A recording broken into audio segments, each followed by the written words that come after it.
जिसको किस बैच में नहीं बताया गया, जैसा कि गौतम कह रहा था कि सर्वनाम छूट गया है। सर्वनाम बहुत छोटा सा टॉपिक है, वो देख लेते हैं। सर्वनाम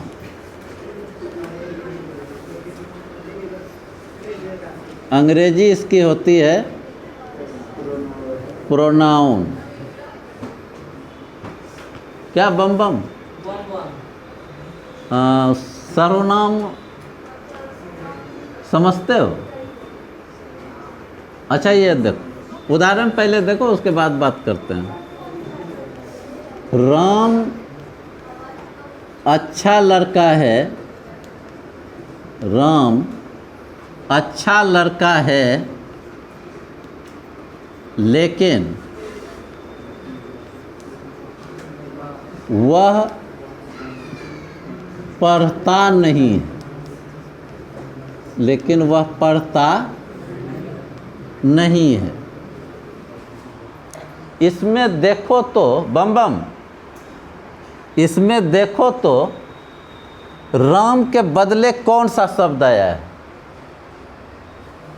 राम के बदले कौन सा शब्द आया है? नहीं, उसको बोलने दो। राम के बदले कौन सा शब्द आया है? वह। राम के बदले आया है। और राम क्या है? नहीं, वो कारक के हिसाब से नहीं, ये नहीं, ये है संज्ञा। किसी व्यक्ति, वस्तु, स्थान या भाव के नाम को, तो ये व्यक्तिवाचक संज्ञा। तो संज्ञा के बदले कौन सा शब्द आया? वह। तो संज्ञा के बदले प्रयुक्त होने वाला शब्द सर्वनाम कहलाता है। परिभाषा याद हुई? संज्ञा के बदले प्रयुक्त होने वाला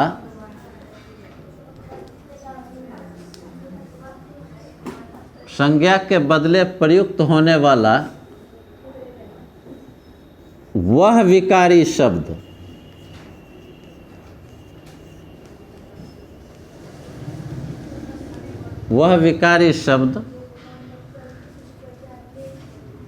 संज्ञा के बदले प्रयुक्त होने वाला विकारी शब्द सर्वनाम कहलाता है।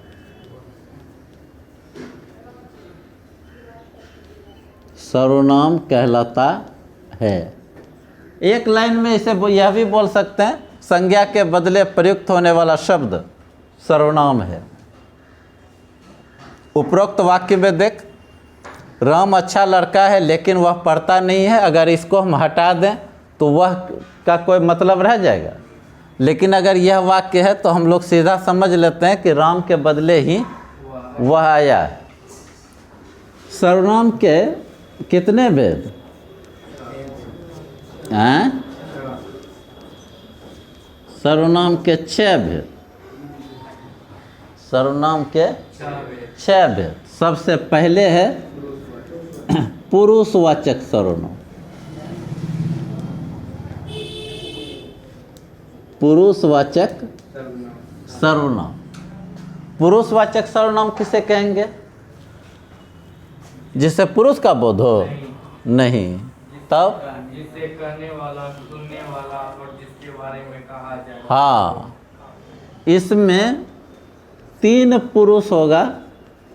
एक होगा प्रथम पुरुष, एक होगा मध्यम पुरुष और एक होगा जी नहीं, अन्य पुरुष। संस्कृत में यह जो है, यह बन जाता है उत्तम पुरुष और यह बन जाता है प्रथम पुरुष, और ये बीच वाला फिक्स है। अंग्रेजी में और हिंदी में पर यही क्रम है। प्रथम पुरुष में कौन सा आएगा? बोलिए। मैं, हम दोनों, हम लोग और हम लोग। मध्यम पुरुष में तुम दोनों, तुम लोग।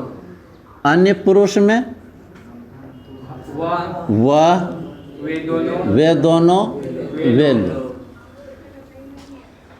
जिस सर्वनाम से ये होता, प्रथम पुरुष होता है कहने वाला, मध्यम पुरुष होता है सुनने वाला, और इसके बारे में जिसके बारे में कहा जाए उसे कहते हैं अन्य पुरुष।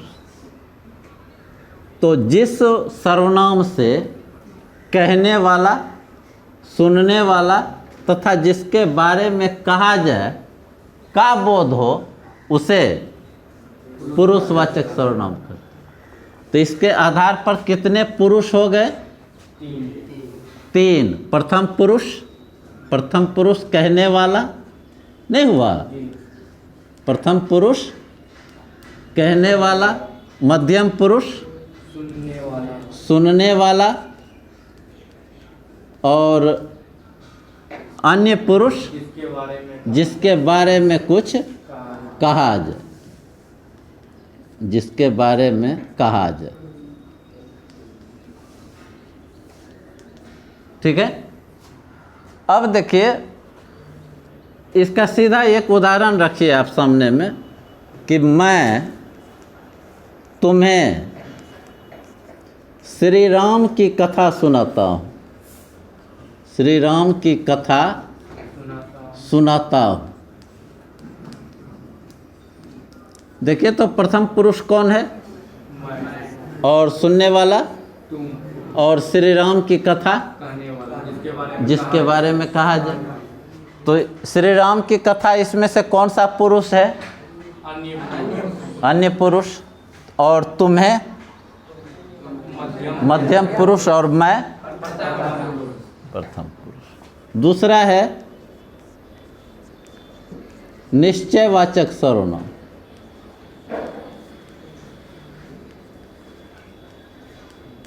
निश्चयवाचक सर्वनाम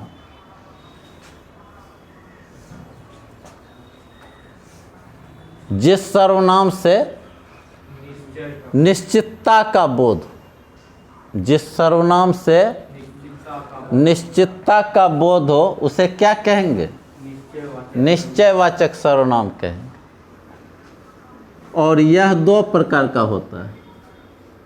जिस वाक्य से, जिस सर्वनाम से निश्चितता का बोध हो उसे क्या कहेंगे?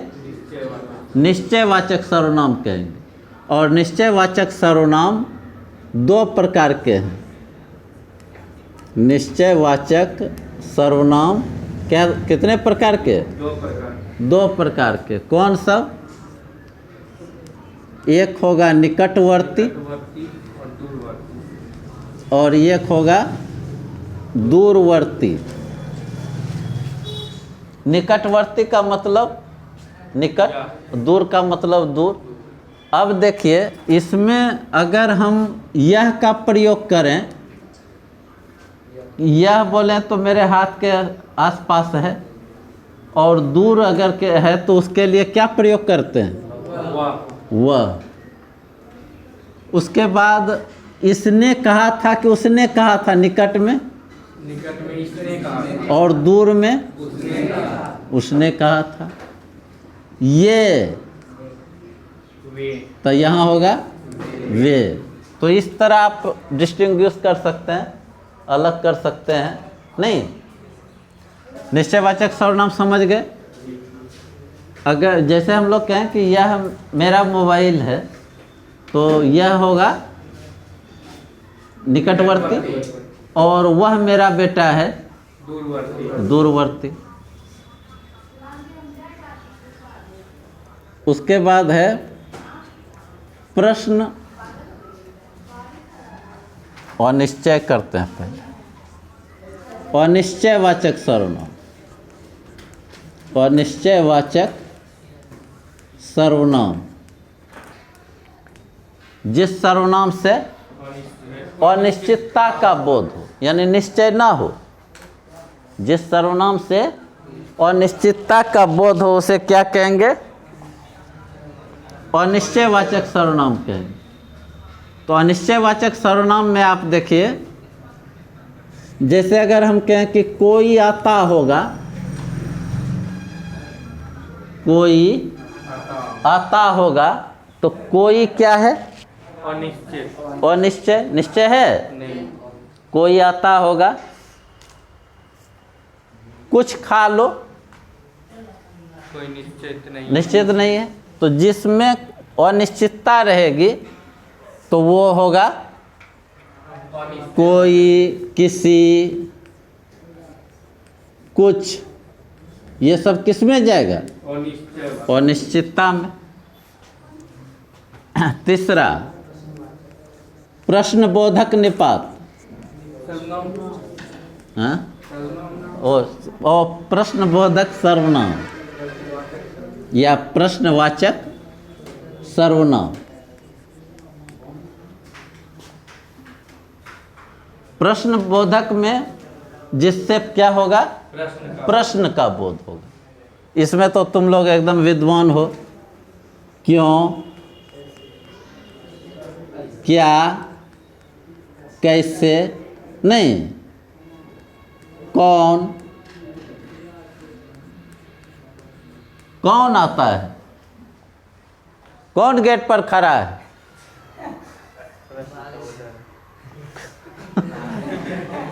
कौन गेट पर खड़ा है। तो कौन जब कभी भी है, कोई व्यक्ति है और उसका नाम भी होगा। नहीं, व्यक्ति है, उसका नाम भी होगा। तो इसमें निश्चित नहीं हो, इसमें जिसमें प्रश्न हो तो वो होगा प्रश्नबोधक सर्वनाम या प्रश्नवाचक सर्वनाम। उसके बाद है संबंधवाचक सर्वनाम। संबंधवाचक सर्वनाम किसे कहते हैं? जय शरण। संबंधवाचक सर्वनाम किसे कहेंगे? आज एक लड़की क्या बोले, जिससे संबंध का बोध, उससे संबंधवाचक के लिए। जैसे तो राम मेरा भाई है और सीता भौजी, ये संबंध है? नहीं है। एक शब्द का संबंध दूसरे शब्द से हो। हाँ, शब्दों का संबंध होता है। अपना रिलेशनशिप स्थापित मत कीजिए। नहीं, शब्दों का संबंध। शब्दों का कैसा संबंध होगा? उसमें जोड़ा होगा। जब भी होगा तो जोड़ा होगा। जैसे देखिए, जब वे लोग आ जाएंगे तब तुम लोग जाओगे। जब का तब, और जब तक का तब तक होगा। जब तक का तब तक। जो पढ़ेगा सो पास करेगा। ये होता है संबंधवाचक सर्वनाम। संबंधवाचक सर्वनाम किसे कहेंगे? जिससे शब्दों का संबंध का बोध होता है। जब या तब, उसी तरह जब तक तब तक, जो सो। नहीं, कैसे? जब जब संसार में, यदा यदा ही धर्मश तदात्मा नाम सृजामि हम। यानी जब जब का तब तब। जब जब अधर्म पर, धर्म पर अधर्म हावी होने लगता है, तब तब ये बात आती है। तो जब जब और तब तब। जब जब और तब तब। अब देखिए, एक ठो बच गया नहीं, और वो है निजवाचक। निजवाचक सर्वनाम। ये होगा छठा नंबर। निजवाचक सर्वनाम किसे कहेंगे? जिस सर्वनाम से निजता का बोध हो, अपना का। तुम अपना काम करो। तुम अपना काम करो। इसमें कौन होगा? अपना। तुम अपना काम करो, अपना क्या होगा?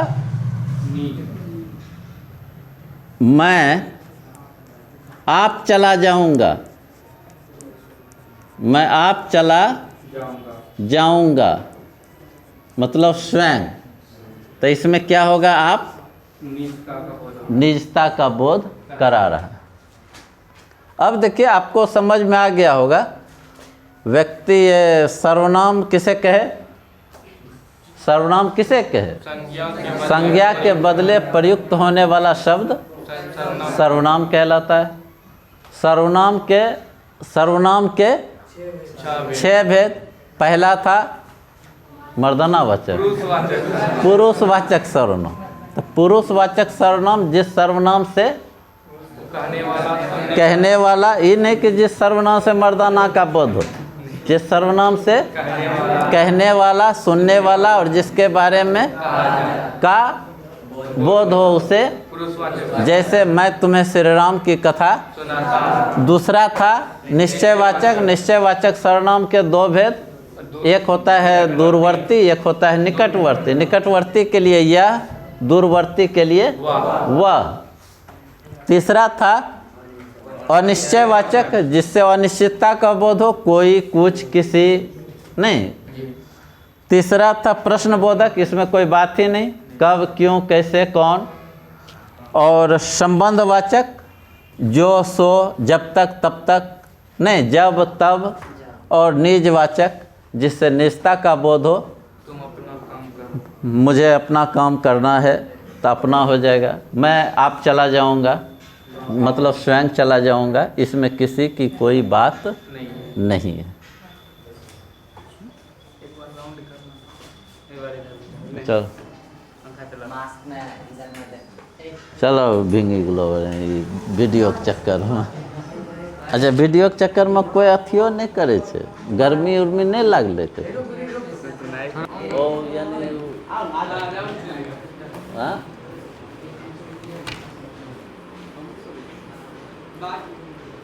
तो मिस्त्री से बोलते हुए हैं कब हमरा पर खेल देबो।